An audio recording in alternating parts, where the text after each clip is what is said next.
So till now we have seen type 1 problems in properties of determinants, जहाँ पे हमने सीखा कि हम लोग किसी भी डिटर्मिनेंट को इवेलुएट कर सकते हैं बाय यूजिंग प्रॉपर्टीज़ ओनली, या फिर हम उसको शो कर सकते हैं by using properties only.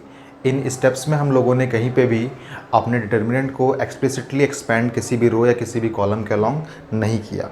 Now अब हम लोग देखेंगे टाइप 2 की प्रॉब्लम्स, जहाँ पे कुछ प्रॉपर्टीज़ को अप्लाई करने के बाद हमारे पास एक स्टेप ऐसा भी आ सकता है जहां हम लोग अपने डिटर्मिनेंट को एक्सप्लिसिटली एक्सपैंड करेंगे, ठीक है, किसी भी रो या किसी भी कॉलम के अलॉन्ग। सो उन प्रॉब्लम्स को सॉल्व करने के लिए कुछ टिप्स आप लोग सीखिए, जिसकी मदद से हम अपने प्रॉब्लम्स को ईजिली सॉल्व कर पाएंगे। ऑलराइट, सो मान लीजिए हमारे पास कोई डिटर्मिनेंट है डेल्टा, और कुछ प्रॉपर्टीज़ अप्लाई करने के बाद हमारा डिटर्मिनेंट फॉर्म हो गया इस तरीके से, जिसमें पहली रो हमारे पास 1 हो गई, बाकी के सारे एलिमेंट्स मान लीजिए कुछ भी है हमारे पास।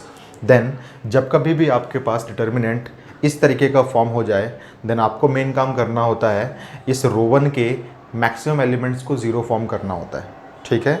सो हमारा मेन टास्क होगा इस रो 1 के इस एलिमेंट को 0 फॉर्म करना और इस एलिमेंट को 0 फॉर्म करना। ऐसा हम लोग क्यों कर रहे हैं? बिकॉज हमें पता है कि अगर किसी भी रो या किसी भी कॉलम की एलिमेंट्स मैक्सिमम 0 हो जाते हैं, देन उस रो से एक्सपैंड करना डिटर्मिनेंट को काफ़ी इजी हो जाता है। ऑलराइट, सो देखिए जल्दी से, ये है हमारे पास कॉलम 2 एंड ये है हमारे पास कॉलम 3। अगर हमें इन एलिमेंट्स को 0 फॉर्म करना है, देन हम लोग यहाँ पे 2 ऑपरेशंस अप्लाई करेंगे। वो ऑपरेशंस हमारे पास होंगे C2 gives C2 minus C1 and C3 gives C3 minus C1, ठीक है। ध्यान से देखिए, जब आप ये ऑपरेशन अप्लाई करें तो आपको क्या मिलेगा, फटाफट देखिए। आपको मिलेगा 1 minus 1 is 0 and then this element minus this element, यहाँ पे कुछ एलिमेंट फॉर्म होके आएगा आपके पास। Then this element minus this element, यहाँ पे भी आपके पास कुछ एलिमेंट्स फॉर्म होके आएंगे। ऑलराइट, जब आप लोग ये ऑपरेशन अप्लाई करेंगे तो देखिए आपको क्या मिलेगा, 1 minus 1 is 0 and then this minus this, कुछ एलिमेंट आपको मिलेगा यहाँ पे, एंड दिस माइनस दिस करने पर भी कुछ एलिमेंट आपको यहाँ पे फॉर्म होगा। सो ये 2 ऑपरेशंस अप्लाई करने के बाद आपका डिटर्मिनेंट कुछ इस तरीके से दिखेगा आपको, 1 0 0 एंड देन एनीथिंग, कुछ भी है यहाँ पे। उसके बाद आप लोग डायरेक्टली बोल सकते हैं, हम लोग यहाँ पे एक्सपैंड कर सकते हैं, expanding along which row, R1, because यहाँ पे हमें मैक्सिमम नंबर ऑफ जीरोस दिख रहे हैं, ठीक है। ये तरीका आप लोग किसी भी रो या किसी भी कॉलम में अप्लाई कर सकते हैं, बशर्ते उस रो या उस कॉलम में आपको मैक्सिमम 1s दिखें या फिर सारे के सारे एलिमेंट्स 1 दिखें। ऑलराइट, देखिए ध्यान से जल्दी से, अगर मान लीजिए प्रॉपर्टीज़ को अप्लाई करने के साथ आपको डिटर्मिनेंट कुछ ऐसा फॉर्म होके मिलता है जिसके कॉलम के कोई एलिमेंट्स सारे 1 हैं, बाकी यहाँ पे एलिमेंट्स कुछ भी हैं, देन आपका मेन टास्क होगा बाय यूजिंग दिस कॉलम आपको यहाँ 0 फॉर्म करना होगा और यहाँ पे भी 0 फॉर्म करना होगा। मुझे बताइए ये 0 कैसे फॉर्म होंगे? तो आप जानते हैं ये है आपकी रो 2 और ये है आपकी रो 3।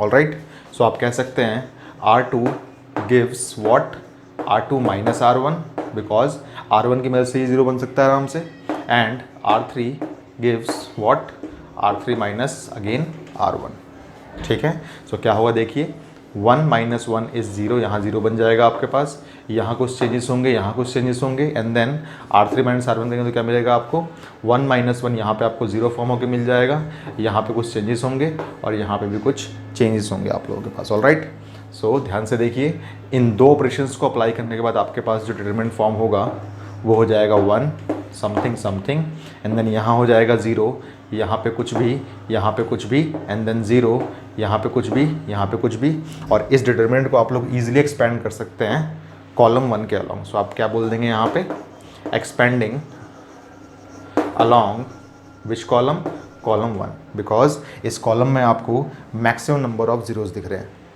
याद रखिएगा, ज़रूरी नहीं है कि आपके पास सिर्फ रो 1 में ही 111 होना चाहिए या फिर कॉलम 1 में 111 होना चाहिए। आपके पास किसी भी रो में या किसी भी कॉलम में 111 अगर दिख जाता है, देन आप अकॉर्डिंगली इसके अकॉर्डिंग ही ऑपरेशंस को अप्लाई करेंगे एंड मैक्सिमम जीरोस बनाने की कोशिश करेंगे उस रेस्पेक्टिव रो में या फिर उस रेस्पेक्टिव कॉलम में। सो ये एक ट्रिक थी आपके पास जिसकी मदद से आप लोग अपने आने वाले क्वेश्चंस को ईजिली सॉल्व कर सकते हैं, ठीक है। इस चीज़ को माइंड में रखिए। और अब हम लोग कुछ क्वेश्चंस देखते हैं टाइप 2 प्रॉब्लम पे बेस्ड। ऑलराइट, ठीक है।